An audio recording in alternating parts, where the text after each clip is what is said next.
নমস্কার। বিজ্ঞানের আলোয় জ্যোতিষ অনুষ্ঠান অপেক্ষার অবসান। আবারও সেই একটা সুন্দর অনুষ্ঠান, যুক্তিপূর্ণ অনুষ্ঠান আবারও আমাদের কাছে দেখার সুযোগ, পাওয়ার সুযোগ। আর এই অনুষ্ঠান এত বলাই বাহুল্য, very logically and very practically আপনাদের সামনে প্রেজেন্ট করার চেষ্টা হয়। কারণ যে মানুষটি সেই কাজটি করে চলেন তিনি তো ভীষণ লজিক এবং প্র্যাকটিক্যাল এই ভাবনার বাইরে কখনো নিজেকে নিয়ে যান না। কাজেই জোরের সঙ্গে তিনি বলতে পারেন অবশ্যই বিজ্ঞানের আলোয় জ্যোতিষ বিশ্লেষণের প্রয়োজন আছে এবং অবশ্যই ক্ষেত্রটা আছে। কোন লজিকে সেটা আমরা ইতিমধ্যেই যারা রেগুলার ভিউয়ার্স তারা জানি, অনুষ্ঠানের সাথে যারা আছি তারা এতদিনে জেনে গেছে যে প্রফেসর ডক্টর বাসু আমাদের জন্য সেই মেসেজটাই রাখেন এবং শুধু রাখেন না, সেটাকে অ্যানালিটিক্যালি, সেটাকে বিশ্লেষণের মাধ্যমে লজিক্যালি আমাদের সামনে রাখেন। এটাই একটা পাওনা ভীষণ। আমরা অ্যাস্ট্রোলজিকে কিভাবে দেখব এবং অ্যাপ্লাই করব সেটা অনেক ভাবার বিষয় আছে। ধরুন একটা সমস্যা কিভাবে আমরা দেখব? সমস্যায় হাল ছেড়ে দেব, নাকি সমস্যায় একেবারে আশাহত হয়ে শুধুমাত্র ভাগ্যের দোষ দিয়ে বসে থাকবো, নাকি তার জন্য নেসেসারি সেই স্টেপিংগুলো আমাকে সেই অ্যাস্ট্রোলজির কাছে নিয়ে যাবে এবং পজিটিভলি সেই রেজাল্টের লক্ষ্যে আমি যাব, সেটা ভাবতে হবে। এবং ঠিক সেই জায়গায় সকলকে ইন্সপায়ার যেমন করেন, লজিক্যালি সকলকে বুঝিয়েও দেন কেন প্রয়োজন আছে অ্যাস্ট্রোলজিকে নিজেদের লাইফে নেওয়ার জন্য, অ্যাপ্লাই করার জন্য। সেই কাজটি করে চলেছেন তিনি নিরলসভাবে এবং দিনের পর দিন গবেষণা করে চলেছেন। সেই রিসার্চ ওয়ার্কের ফলস্বরূপ আমরা বিভিন্ন প্রজেক্ট তার মাধ্যমে আমরা দেখে চলে এসেছি এবং যার স্বীকৃতি ন্যাশনালি ইন্টারন্যাশনালি বিভিন্ন প্রতিষ্ঠান, অর্গানাইজেশন থেকে তাকে দেওয়া হয়েছে। অবশ্যই টপ মোস্ট অ্যাস্ট্রোলজার রূপে তাকে স্বীকৃতি দেওয়া হয়েছে এবং গোল্ড মেডেলের মতো বিভিন্ন স্বীকৃতি তাকে দেওয়া হয়েছে। বিভিন্ন প্রতিষ্ঠান তাকে সেই স্বীকৃতি দিয়েছেন। সর্বোপরি মানুষ অ্যাকসেপ্ট করছেন এবং করে চলেছেন, এটাই সবচেয়ে বড় পাওনা। আসুন আরো একবার আজকের এপিসোডে আমরা সন্ধান করি কিভাবে তিনি আছেন এবং একজন ডিফারেন্ট ওয়ার্ল্ডের। আমরা জানি একটি নামকরা ইঞ্জিনিয়ারিং প্রতিষ্ঠানে তিনি সিনিয়র ফ্যাকাল্টি মেম্বার ইঞ্জিনিয়ারিং ডিপার্টমেন্টের। সেখান থেকে এই অ্যাস্ট্রোলজিতে তার বিলং করা আশা, ভালোবাসা সমস্তটাই আরো একবার বুঝে নেওয়া, আরো একবার অ্যাস্ট্রোলজির কথা শুনতে logically and scientifically professor doctor বাসুকে আপনাদের আমাদের সকলের তরফ থেকে ওয়েলকাম জানাই। Welcome sir. নমস্কার সকলকে, নববর্ষের শুভেচ্ছা জানিয়ে বিজ্ঞানের আলোয় জ্যোতিষ অনুষ্ঠান শুরু করছি। আজকে যে বিষয় নিয়ে আলোচনা করব ভেবেছি সেটা হচ্ছে খুব একটা জরুরি বিষয় এবং ঠিক আজকের এই মুহূর্তের জন্য, এই সময়টার জন্য খুবই সময় উপযোগী। বিগত 2-3 মাস ধরে আমি যেহেতু একটা ইঞ্জিনিয়ারিং কলেজে পড়াই, অধ্যাপনার কাজে যুক্ত, তো আমার কাছে বিভিন্ন পেরেন্টসরা, বাবা মা আসেন তাদের ছেলে মেয়েদের চার্ট বিচার করাতে এবং তার সঙ্গে আমি কেরিয়ার কাউন্সেলিংটাও করে দিই। অর্থাৎ আপনার বা ছেলের বা মেয়ের কোন দিকে যাওয়া উচিত, কি লাইন নিয়ে, কি ফিল্ড নিয়ে পড়াশোনা করলে সে জীবনে উন্নতি করতে পারবে। তো বেশ 1-2 মাস ধরে দেখছি সবাই আসছে এই সামনে 23 April, 23 April joint entrance examination engineering আর মেডিকেলের জন্য। তো সব বাবা মারা আসছেন যে আমার ছেলে যাতে ভালো রকম ভাবে পরীক্ষা দিতে পারে, আমার মেয়ে যাতে শরীরে শারীরিক অসুস্থ না হয়ে পড়ে পরীক্ষার সময়, এই ব্যাপারগুলো আপনি একটু দেখুন। স্যার আমি একটু ইন্টারাপ্ট করে আপনাকে একটা ভীষণ নেসেসারি কোয়ারিজ রাখতে চাইবো যে এই যে একদম শর্ট টাইম 23 এপ্রিল এবং আজকে এই সময় দাঁড়িয়ে আর কটা দিন হাতে গোনার সময়, এত শর্ট পিরিয়ডে অ্যাস্ট্রোলজি কিভাবে তাদের সেই স্টুডেন্টদের, জয়েন্ট স্টুডেন্টদের হেল্প করতে পারে? হ্যাঁ, মানে সামনের রবিবার সানডে এই সময় ছাত্রছাত্রীরা পরীক্ষা দিচ্ছে। আজকে 16, সামনে 23 তারিখে পরীক্ষা দিচ্ছে। তো এই সময়তে ঠিক এখনই যদি কোনো স্টোন দেওয়া হয়, স্টোনটা ঠিক সেভাবে এফেক্টিভ হবে না। যত ভালোই স্টোন হোক না কেন, মিনিমাম ইট টেকস 1 মান্থ টাইম, 1 মাস সময় লাগে। তো এখন চট জলদি কি করে একটা সবাইকার জন্য প্রতিকার করা যায়, তো আমি এ ব্যাপার নিয়ে বেশ কিছু গত 1 মাস ধরে চিন্তা ভাবনা করে আমি এর প্রতিকার হিসাবে একটা প্যাকেজ রেখেছি। আজকে সেটা ডিক্লেয়ার করবো প্যাকেজটার ব্যাপারে। তবে যে ফোনে আছে তার ফোনটা বোধহয় নিয়ে না, ফোনে কেউ আছে এই Okay, মুহূর্তে? okay, হ্যাঁ, ফার্স্ট কলার। আপনি আসলে ফোনে আসবেন না, এটা তো হতেই পারেন না। কে আছেন বলুন? নমস্কার। হ্যালো, আমার নাম অঞ্জন ব্যানার্জি। কোথা থেকে বলছেন অঞ্জন বাবু? আমি বর্ধমান থেকে বলছি। বর্ধমান থেকে। বলুন, আপনি কার সম্পর্কে জানতে আগ্রহী? আমি আমার পুত্র সম্পর্কে জানতে চাচ্ছি। পুত্রের নাম? পুত্রের নাম সুখজিৎ ব্যানার্জি। স্পষ্ট হচ্ছে না, আপনার নেটওয়ার্ক একটু ডিস্টার্ব হচ্ছে। হ্যালো, একটু ফাঁকা জায়গায় এসে কথা বলুন, ওপেন জায়গায়। হ্যাঁ, আমার পুত্রের নাম সুখজিৎ ব্যানার্জি। আচ্ছা, ছেলের ডেট অফ বার্থটা জানান তো। 30/9/6। 30/9/6। হ্যাঁ, শনিবার, জন্মের সময়টা বলুন আগে। রাত্রি 9টা, রাত 9টা। কোথায় জন্ম? বর্ধমানে। বর্ধমানে। এই অনুষ্ঠান আগে দেখেছেন? প্রফেসর ডক্টর বাসুর অনুষ্ঠান? হ্যাঁ, অনুষ্ঠান আগে দেখেছি এবং কাগজেও দেখেছি। হুম হ্যাঁ, হুম। কি ধারণা তৈরি হয়েছে মনে, উনি অ্যাজ এন অ্যাস্ট্রোলজার কি ধারণা তৈরি হয়েছে তার সম্পর্কে? হ্যাঁ, ওনার সম্পর্কে ধারণা খুব ভালো হয়েছে বলে আমি বর্ধমানের কথা বর্তমানে একটু জানার চেষ্টা করবো এবং আমার ছেলে ভবিষ্যৎ সম্পর্কে জানবো। ডেফিনেটলি। এই যে আপনি একটা ছোট্ট কথা বলে দিলেন না, এইটা কতজনের যে আক্ষেপ যে স্যার কোথায়, আমাদের কাছাকাছি কেন আসছেন না, এটা স্যারের কাছে আজকে রিপ্লাই আমি নিশ্চয়ই কালেক্ট করবো, কিন্তু তার আগে আপনার প্রেডিকশন ছিল। না, আমি দেখতে দেখতে বলছি আপনার কোশ্চেনের রিপ্লাইটা। Actually Okay. আমি সোম থেকে শুক্রবার তো কলেজে ব্যস্ত থাকি, কলকাতার একটি খ্যাতনামা কলেজে আমি কম্পিউটার সায়েন্স ইঞ্জিনিয়ারিং ডিপার্টমেন্টের প্রফেসর। আমি যদি ওই দিনগুলো বাইরে যাই সেটা তো ঠিক নয়, কারণ ছাত্রদের প্রতি আমার একটা কমিটমেন্ট আছে। সেটা এটাই আমার একটা কমিটমেন্ট, ঠিক আমার অধ্যাপনা একটা কমিটমেন্ট ছাত্রদের প্রতি, তো সেটা নষ্ট হবে। তো তার জন্যই আমি এটা শখে করি, আমার ভালো লাগে প্রফেশনটা, আমি নিয়ে রিসার্চ করি। তো সপ্তাহে 2 দিন দিতে পারি, বাকি দিনগুলো আমি বাইরে যেতে পারি না, এই একই কারণে কলকাতায় থাকতে হয়। Okay. আচ্ছা, আপনার ছেলের সম্বন্ধে একটু বলি। হ্যাঁ, সেটা হচ্ছে এখন সময়টা কি যাচ্ছে, এখন 17, 16, 19, ভেনাস স্যাটার্ন, গুড। 2019 অব্দি 7/2/16 থেকে শুরু হয়েছে, 7ই এপ্রিল 2019 অব্দি শুক্রের দশা, মহাদশা, শনির অন্তর্দশা। হ্যাঁ, সব মানে মেন যে প্রবলেমটা আপনার ছেলে পড়াশোনার ব্যাপারে কিছু জানতে চাচ্ছেন আপনি, এখনো বলেননি কি ব্যাপারে, পড়াশোনার ব্যাপারে তো? হ্যাঁ, সব পড়াশোনার ব্যাপারে। হ্যাঁ, পড়াশোনা মানে আপনার ছেলের মাধ্যমিক অবধি একটা আগে আমরা চিন্তা করি, মাধ্যমিক এটা যদি ভালো হয় তারপরে বাকিগুলো আস্তে আস্তে ইমপ্রুভ করবে। তো মাধ্যমিকের জায়গায় অর্থাৎ 4th হাউস, আপনার ছেলের বৃষ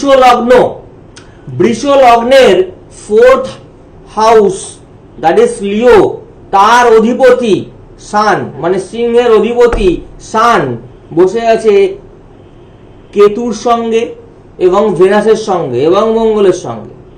তাহলে সান এবং ভেনাস আপনারা জানেন দারিদ্র যোগ, ঠিক আছে? এই যোগগুলো কতটা এফেক্টিভ তার জন্য আরো অন্যান্য চার্ট দেখতে হয়, কিন্তু সাধারণভাবে বলা যেতে পারে যে ঘরটা, যে হাউসের লর্ড অধিপতি আপনার ছেলেকে মাধ্যমিক অবধি খুব ভালো করে পড়াশোনা করাবে সেটা দুর্বল। বুঝতে পেরেছেন? হ্যালো হ্যালো, হ্যাঁ, শুনতে পাচ্ছেন কি বলছি? হ্যাঁ, বুঝতে পারছি, বুঝতে তো পারছি। এই জায়গাটাতে ইমপ্রুভ করা দরকার, বুঝতে পেরেছেন? তার জন্য আমাকে D24 দেখতে হবে। এবং আর একটা কথা বলে দিই, নবাংশ আমি দেখি, এই মুহূর্তে নবাংশটা চোখে পড়ে গেল। সেই নবাংশে আবার সান বসে আছে বৃষতে, বৃষের জায়গাটা কার? শুক্র। তাহলে কি হচ্ছে, শত্রু ক্ষেত্রে সান বসে আছে, সেখানেও সান খুব একটা ভালো ফল দেয় না। তো এই জায়গাগুলো একটু ইমপ্রুভ করে নিতে হবে, তাহলে আপনার ছেলে আশা করি জীবনে অনেক বাধা বিপত্তি থেকে মুক্ত হবে। ঠিক আছে? ওকে অঞ্জন বাবু, আপনি বর্ধমানে স্যারকে চাইছিলেন না, কিন্তু একটু যদি কষ্ট করে কলকাতাতে চলে আসতে পারেন তাহলে বোধহয় আই থিঙ্ক আপনার যে পুত্রকে নিয়ে এত ভাবনা এবং কিছু কিছু নেগেটিভ জায়গাটাও বেরিয়ে আসলো, সেটার সলিউশনটা ডেফিনেটলি বেরিয়ে আসবে। তবে আমি একটা কথা বলবো এই মুহূর্তে, সেটা হচ্ছে এখন যেরকম মিডিয়া যে হারে অগ্রগতি ঘটেছে, মিডিয়া কমিউনিকেশন সিস্টেমের, distance doesn't matter at all. ডিস্টেন্সটা ম্যাটারই করে না, কারণ আমার কাছে শুধু ইন্ডিয়া না, ইন্ডিয়ার বিভিন্ন জায়গাতে বটেই, বাইরের বহু দেশের, আমেরিকা, ইউকে, কানাডা, অস্ট্রেলিয়া, ইউএইর মতো জায়গা থেকে তারা আমার কাছে কনসালটেশন নেয়, that is called telephonic consultation. তাদের জন্য আমি কি করি, সব দিন আসি, বাট আফটার 10 PM, রাত 10টার পর।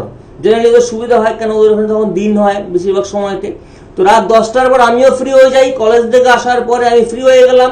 রাত 10টার পরে কি করতে হয়, date of birth, time, place আগে আমার অফিসে দিয়ে দিতে হয়, আমার পিএ কে দিয়ে দিতে হয়, তিনি নোট করে নেন। অ্যান্ড আমার যে ফিজটা, কনসালটেশন ফিজ, সেটা আমার অ্যাকাউন্টে ক্রেডিট করে দেন ওনারা। আমি চার্ট বানিয়ে রাখি, চার্ট বানিয়ে হোয়াটসঅ্যাপ বা মেল করে দিই। তারপরে একটা টাইম দেওয়া হয় তাদেরকে আমার সঙ্গে টেলিফোনিক কনসালটেশন করার জন্য, এবং সব রকম কোয়ারি আমি মিনিমাম 8 ঘন্টা থেকে 1 ঘন্টা তাদের সঙ্গে আমি কোয়ারি অ্যান্সার দিই, যা যা কোয়ারিগুলো সেগুলো মিট করি। অ্যান্ড রেমেডি যদি দরকার হয়, তারা যদি মনে করে আমার কাছ থেকে রেমেডি নেবে, সেই রেমেডিও থ্রু কুরিয়ার পাঠিয়ে দেওয়া হয়। অর্থাৎ ফিজিক্যালি আসাটা কোনো রকম ভাবে প্রবলেমই হয় না, সেক্ষেত্রে ডিস্টেন্সটা কোনো ম্যাটার করে না। তো আমি ডেফিনেটলি বন্ধুকে ওয়েলকাম জানানোর আগে কয়েকটা তথ্য শেয়ার করে রাখতে চাইবো। স্যারের ওয়েবসাইট ভিজিট করে আপনারা অনলাইন বুকিংও করতে পারেন, সেখান থেকে বেশ কিছু জিনিস কালেক্টও করতে পারেন, www.propbasu.in। আর এর সাথে হেল্পলাইন নাম্বারটাও নোট করে নিন, 9674250516, আর সেকেন্ড নাম্বার 9748403694। আর zengatv.com এর মাধ্যমে এই অনুষ্ঠান আপনারা পৃথিবীর যে প্রান্ত থেকে চান দেখতে পারেন। ইউটিউবে স্যারের অনুষ্ঠান রয়েছে, সেখানে সার্চ করে যে কোনো সময় দেখতে পারেন। এই সমস্ত কিছু ফেসিলিটিস গুলো রয়েছে। এর পাশাপাশি বিভিন্ন চেম্বার রয়েছে, ইনফ্যাক্ট লিমিটেড চেম্বার, সেখানেও ডাইরেক্ট আসতে পারেন। তবে সেখানে আসার জন্য কিছু কিছু নেসেসারি আপনাকে মেনটেন করতে হবে, ম্যান্ডেটারি। সেটা যিনি বা যার সম্পর্কে নামটা বুক করছেন, যিনি আসবেন, তার সম্পূর্ণ birth details, date of birth, time of birth, place of birth, এইগুলো দিয়ে নামটা বুক করতে হবে। এটা ভীষণ এসেন্সিয়াল, তার কারণ তার ওয়েটা সম্পূর্ণ ডিফারেন্ট। তিনি প্রত্যেকের জন্য ইন্ডিভিজুয়ালি আলাদা আলাদা চার্ট প্রস্তুত করেন, এবং সেটা একাধিক, সেটা আমরা জানি, তার কাছ থেকে অ্যানালিসিসটা পেয়েছি। এবং তার প্রত্যেকের জন্য আলাদা ফাইল প্রস্তুত করেন। সেটা বিফোর টাইমে চেম্বারে আসার, যেদিন আপনি আসবেন মনস্থির করছেন, তার বিফোর টাইমে আপনাকে অ্যাপয়েন্টমেন্টটা নিতে হবে। যদি চান চেম্বারে গিয়েও সরাসরি সেই অ্যাপয়েন্টমেন্ট নিতে পারেন। যেমন কালীঘাটে আপনি একদম প্রাইম লোকেশনে গ্রিক চার্চের পাশে ফরচুনা চেম্বারে চলে যেতে পারেন, শনি এবং রবিবার সেখানে আছেন। এর পাশাপাশি সাঁতরাগাছিতেও আছেন। বাকি ডিটেলসে জানতে হলে হেল্পলাইন নাম্বারটা নোট করে নিচ্ছেন, স্যারের অবশ্যই কনসালটেন্সির জন্য বাকি ডিটেলস জেনে যেতে পারেন। এই মুহূর্তে কনসাল্ট করার জন্য আমাদের এই লাইভ ফোনের অনুষ্ঠানে যতটা পসিবল, পরের বন্ধু যিনি ওয়েট করছেন, স্বাগত আপনাকে, নমস্কার। আপনার শুভেচ্ছা, নমস্কার জানাই। শুভ নববর্ষ আপনাকে। বলুন, আপনি কে বলছেন? আমি আমার মেয়ের বিষয়ে একটু জানতে চাই। মেয়ের নাম বৈশাখী ব্যানার্জি। কোথা থেকে বলছেন? আমি আসানসোল থেকে বলছি। আচ্ছা, বলুন মেয়ের ডেট অফ বার্থ বলুন। 10 May 2002, 10th May 2002। Okay, time of birth বলুন। দিনের বেলা 10:20। 10:20। কোথায় জন্ম?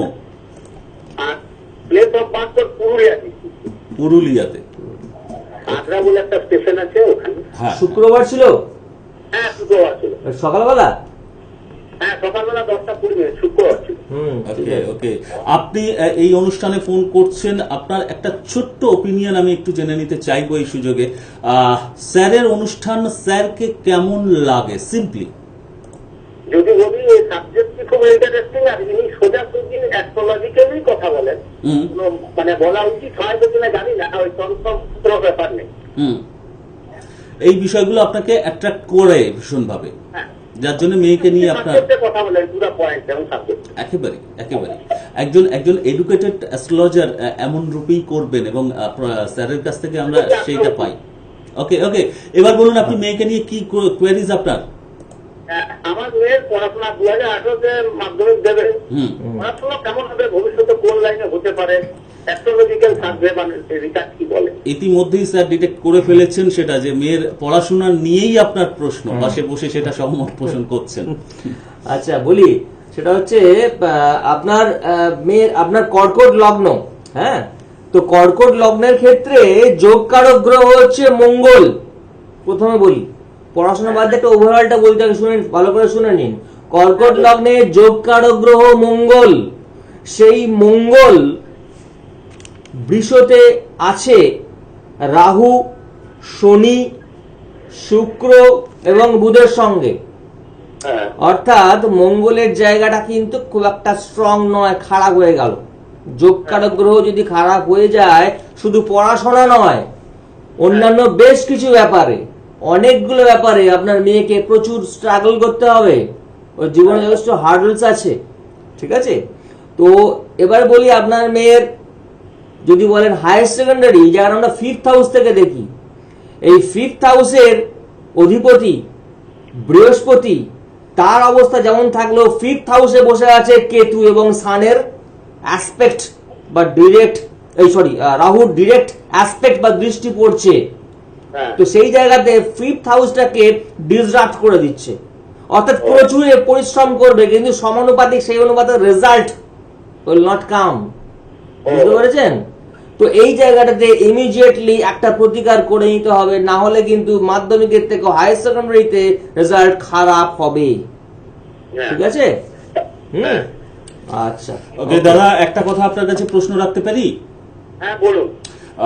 আপনি তো বিভিন্ন অনুষ্ঠান দেখেন, সেই জায়গা থেকে দাঁড়িয়ে স্যারের প্রেডিকশন আপনার কতটা আলাদা বা বিশেষ মনে হলো, কাজে লাগলো? আমি তো আর জ্যোতিষ জানি না, তবে যদি বললেন নিশ্চয়ই ঠিকই হবে। বেশ, এই জায়গায় হ্যাঁ ডেফিনেটলি। আর একটা কথা বলে দিচ্ছি, আপনি কোশ্চেন করেননি কিন্তু উত্তর দিয়ে দিচ্ছি। আপনার মেয়েকে আফটার গ্রাজুয়েশনই আপনি কিন্তু বলবেন গভর্নমেন্ট সার্ভিসের জন্য পড়াশোনা করতে, গভর্নমেন্ট সার্ভিস। আপনার মেয়ে সায়েন্সের থেকে যদি ইকোনমিক্স নিয়ে পড়াশোনা করে, আর্টস নিয়ে পড়াশোনা করে, অনেক ভালো হবে। আপনি কি আপনার মেয়েকে সায়েন্স দিয়েছেন? ও মাধ্যমিক দেবে, সরি, আচ্ছা, মাধ্যমিকের পরে আমি হায়ার সেকেন্ডারির কথা বলছি। সায়েন্স নিয়ে নয়, আর্টস নিয়ে এবং ইকোনমিক্স যেন থাকে, ঠিক আছে? থাকতে পারে সোশ্যাল সায়েন্স, এইগুলো নিয়ে আপনি আপনার মেয়েকে পড়াবেন এবং ওর জন্য ভালো গভর্নমেন্ট সার্ভিসের যোগ খুব সুন্দর আছে ওর, ঠিক আছে? ওকে। তো আজকে যে অনেকে ধৈর্য ধরে বসে আছে সেই প্যাকেজ নিয়ে, কারণ সবে নেক্সট সানডে একটু সাথে থাকুন, আমরা বিশেষ প্যাকেজটা শুনে নিই। Joint entrance examination medical and engineering স্টুডেন্টদের জন্য যারা পরীক্ষার্থী, তারা এই মুহূর্তে ভীষণ চিন্তিত, তার সঙ্গে তাদের বাবা মা পেরেন্টসরা খুব চিন্তিত। তো এই অল্প সময়ের মধ্যে কি করা যায় এই নিয়ে আমি বিস্তর ভাবনা চিন্তা করার পরে একটা প্যাকেজ রেখেছি। এই প্যাকেজে 3টে আইটেম থাকবে।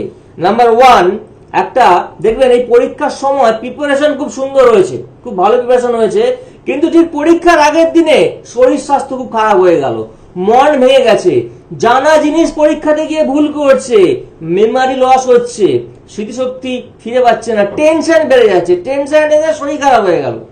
খুব ভালো প্রিপারেশন নিয়েছে, গিয়ে দেখলো পরীক্ষা হলের অ্যাম্বিয়েন্সটা এমনই খারাপ, তার মেন্টালি শুট করলো না। এই সমস্ত নেগেটিভ এনার্জি গুলো ইনডিউসড হয় কিন্তু পরীক্ষার সময়। যাদের যাদের জন্য এই গ্রহগত গোচরে খারাপ আছে, এই সমস্ত রাশি বা লগ্নের ক্ষেত্রে, তাদের জন্য আরো বেশি করে এগুলো হয়। তো সার্বিকভাবে আমার এই জিনিসটা কাজ করবে সব রকম ভাবে। কি করবে? আমি একটা যন্ত্রম থাকবে, আর নাম্বার 1 আমার টোটাল প্যাকেজের মধ্যে নাম্বার 1 আইটেম একটা যন্ত্রম থাকবে। এই যন্ত্রমটা অলওয়েজ যে কোনো নেগেটিভিটিকে দূর করে দেবে, যে ভালো এই পরীক্ষা যেটা খুব ভালো হয় তার জন্য। অর্থাৎ সেই যন্ত্রমটাকে রাখা যেতে পারে পকেটে, পার্সে, বা যে নিয়ে যাবে যে বক্সটা যেখানে পেন পেন্সিল রাখে, রাবার ইরেজার রাখে, সেখানে রাখতে পারে। নাম্বার 2, শরীর ঠান্ডা থাকবে, মনটা খুব স্থির থাকবে এবং কোনো মানসিক উত্তেজনা বা টেনশন থাকবে না পরীক্ষার সময়। এর জন্য একটা কবচ দেওয়া হবে, ঠিক আছে? এই কবচটা সমস্ত রকম ডিস্টারবেন্স থেকে নিজের মনস্থির করে যা যা পড়েছে তার 100% আউটপুট যেটা দিতে পারে, সেটা হেল্প করবে খুব সুন্দরভাবে। থার্ড আইটেম, আমার কাছে 3টে পেন আপনারা কিনবেন। যে পরীক্ষার্থী পরীক্ষা দেবে তার চুজ করা 3টে পেন নিয়ে আসতে হবে। 3টে পেন নিয়ে এসে আমার কাছে সমস্ত আইটেমগুলো একদিন আমার লাগবে। এই 3টে পেন তার আগের দিন আমাকে দিয়ে যেতে হবে। এই 3টে পেনের উপরে কিছু কাজ করে দিলে সেই পেন দিয়ে পরীক্ষা দিতে হবে। সেই পেন কিন্তু আগে ইউজ করা যাবে না, অর্থাৎ পরীক্ষার পারপাসে এই 3টে পেন সেভাবে কাজ করা থাকবে। এই সমস্ত কিছু নেগেটিভিটি দূর করে একদম, মানে সময় কোশ্চেন আমরা সিলেক্ট করতে পারি না, কোনটা ঠিক করতে হবে, ভেরি ভেরি ইম্পর্টেন্ট। আমি প্রায় লাখ লাখ ইঞ্জিনিয়ার আমার জীবনে ছাত্র আমি দেখেছি। আমি তো যেহেতু ইঞ্জিনিয়ারিং কলেজের প্রফেসর, দেখেছি তারা তো মেরিট আছে কিন্তু পরীক্ষাতে ভালো করতে পারলো না, যার ফলে সে ভালো কলেজে না চান্স পেয়ে একটা প্রাইভেট কলেজে, খুব একটা ভালো কলেজে না সেখানে চান্স পেলো র্যাঙ্কটা দূরে করার জন্য, কিন্তু সে খুব ভালো ইন্টেলিজেন্ট ছেলে। কারণ কোশ্চেন সিলেকশন এটা খুব ইম্পর্টেন্ট। এই জায়গাতে আমি বলবো ওই 3টে পেন দিয়ে আমার আগে দিয়ে দিতে হবে। আর এই টোটাল প্যাকেজটা 3টে আইটেমের জন্য কস্ট আমি আগে থেকেই বলে দিচ্ছি 2100 2100 টাকা। আর যারা শুধুমাত্র পেনের কাজ করাবেন তাদের জন্য 500 টাকা বা 500 টাকা। আমি একটু বলে দিই, সাবধান করে দিচ্ছি, এই জিনিসগুলো কিন্তু তার মানে এই নয় যে কোনো প্রিপারেশন নেয়নি এগুলো নিয়ে গেল পরীক্ষা আছে জয়েন্ট এন্ট্রান্স র্যাঙ্ক করবে আর ভালো রেজাল্ট, তা কিন্তু নয়। যার প্রিপারেশন আছে, হু ডিজার্ভ টু ক্র্যাক দি এক্সামে র্যাঙ্ক করার জন্য, যে ডিজার্ভ করে, তারা অনেক সময় অনেক কারণে পেতে পারে না, তাদের জন্য এই কাজটা করে দেওয়া। অর্থাৎ প্রিপারেশন নিতে হবে, তার সঙ্গে যাতে আর কোনো রকম নেগেটিভিটি ইন্ডিউস না হয় আপনাদের মধ্যে, তার জন্য এই প্যাকেজটা আমি করেছি। এই সপ্তাহের মধ্যেই আমার একদিন টাইম লাগবে, সামনে সানডে এক্সাম আছে, তার আগে অর্থাৎ এখন থেকে আপনার এসে আমার চেম্বারে এসে নাম এনরোলমেন্ট করে যাবেন এবং যার যা রিকোয়ারমেন্ট সেটা ফোনে জেনে নেবেন, সেটা নিয়ে আপনার তার পরের দিন এটা নিয়ে যেতে পারেন। অ্যাটলিস্ট ম্যাক্সিমাম স্যাটারডে অবধি আমার এটা দেওয়া হবে, কারণ সানডে থেকে এক্সাম। ঠিক আছে, বন্ধু ছিলেন কিন্তু আনফর্চুনেটলি ডিসকানেক্ট হয়ে গেলেন। এটা আমাদেরও একটা খারাপ লাগার বিষয়। কষ্ট করে লাইন পান, কিন্তু কিছু করার নেই, আমাদেরও ডিসকানেক্ট হওয়ার সময় চলে এসছে। কিন্তু আপনাদের কাছে উপায় আছে, টেলিফোনে যতটা জানা সম্ভব, তার পাশাপাশি তো চেম্বারগুলো রয়েছে, সেখানে সরাসরি পৌঁছে যেতে পারেন। ফরচুনা চেম্বার কালীঘাট রামডিপুর কাছেই, গ্রিক চার্চের পাশেই, একদম প্রাইম লোকেশনে ফরচুনা চেম্বার, শনি রবি সেখানে পৌঁছতে পারেন। সাঁতরাগাছিতেও চেম্বার রয়েছে। তবে এই বুকিং এর জন্য একটু শেষ প্রান্তে উল্লেখ করে দেব, এই যে প্যাকেজ সেটা নেওয়ার জন্য অ্যাজ আর্লি অ্যাজ পসিবল আপনাকে কন্ট্যাক্ট করতে হবে, কারণ সময় একদম কম। আজকে 16 এবং সামনে 23 তারিখ থেকেই এক্সাম, 23 তারিখে এক্সাম। সেক্ষেত্রে আপনার সময়ের কথা মাথায় রাখতে হবে। যতটা এই সময় দাঁড়িয়ে যতটা প্রোটেক্ট করা যায় সেই স্টুডেন্টকে, সেই নেসেসারি স্টেপিংটা একজন অভিভাবক রূপে সেটা আপনি নিতে চাইবেন, সেটার জন্য সময়টাকে মাথায় রেখে অবশ্যই অ্যাজ আর্লি অ্যাজ পসিবল যোগাযোগ করবেন। আবার জলদি কাজ শুরু হয়, মাত্র 24 ঘন্টার মধ্যে কাজ শুরু হয়ে যায়। সেটা কালেক্ট করতে হবে, প্রত্যেকের জন্য ইন্ডিভিজুয়ালি সেটা কালেক্ট করতে হবে। 9674250516 এবং 9748403694 এই দুটো হেল্পলাইন নাম্বার আপনাকে ভীষণভাবে হেল্প করবে। তবে শেষ প্রান্তে আবারও উল্লেখ করে দিই যে বিফোর টাইমে আপনি নাম এনলিস্টেড করবেন। ওয়েবসাইটের মাধ্যমে অনলাইন আপনি অ্যাপয়েন্টমেন্ট নিতে পারেন, টেলিফোনে অ্যাপয়েন্টমেন্ট নিতে পারেন, বা চেম্বারে এসে সরাসরি অ্যাপয়েন্টমেন্ট নিতে পারেন। কিন্তু যার সম্পর্কে বিচারের জন্য অ্যাপয়েন্টমেন্টটা নেবেন না, নাম বুক করবেন, তার সমস্ত কিছু বার্থ ডিটেলস দিয়ে আপনাকে বুকটা করাতে হবে। এটা একটা ডিফারেন্ট ওয়ে, কারণ তিনি সাবজেক্টকে ডিফারেন্টলি ভালোবাসেন এবং তুলে ধরতে চান। তার মেথডটা সম্পূর্ণ আলাদা, রেসপন্সিবিলিটিটাও সম্পূর্ণ আলাদা। সেটা কন্ট্যাক্ট করলেই বুঝতে পারবেন। এই মুহূর্তে আমরা থামবো, কিন্তু আপনাদের সময় এখন থেকে শুরু হচ্ছে সেই সুব্রতের সঙ্গে কানেক্ট করার। ইউটিউবে যে কোনো সময় দেখতে পারেন, এই কথা আবারও মনে রেখে আজকে বিদায়, কারণ সময় শেষ। ভালো থাকুন সবাই, নমস্কার। নমস্কার, ভালো থাকবেন।